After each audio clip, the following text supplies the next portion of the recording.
Hello, welcome to Kingston Maurward College. I'm Nigel Hewish, I'm the head gardener here, and today we're looking at autumn turf renovations. Two things in particular, scarification and spiking. So this is a Springbok solid tine rake that we're using to scarify the grass with. Open up the sward and remove the thatch and moss that is within the grass to allow in moisture, and if we're adding fertilizer or top dressing, that will help to incorporate. So vigorous raking, and you can see just in that small area the amount of thatch and moss and bits of grass that are coming out. So you can see we've raked out quite a lot of the stoloniferous grass, and when we come along and mow afterwards, then that will cut a lot of this off, and that will regenerate the grass from lower down, and we'll get a thicker sward. So the next operation is spiking, and we can do this with a hand fork.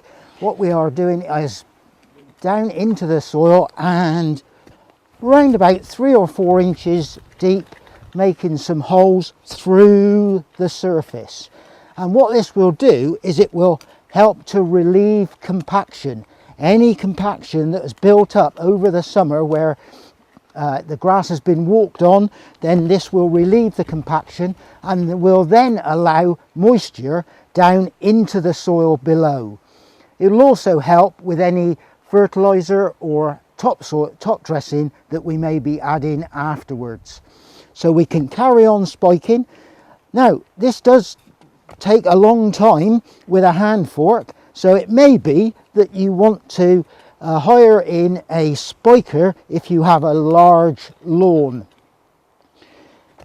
So what the spiking does is allows moisture in through the surface. Very similar to the scarification, but the scarification is right at the surface. The spiking is allowing moisture further down into the soil below.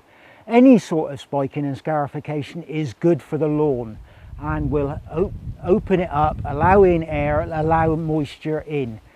Following on, we can add top dressing, or we can add some fertilizer as well, depending on what you're wanting from your lawn. So we can incorporate the top dressing into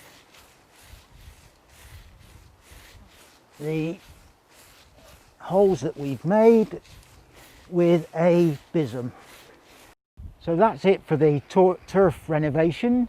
Next time we'll be looking at dahlias, lifting and storing.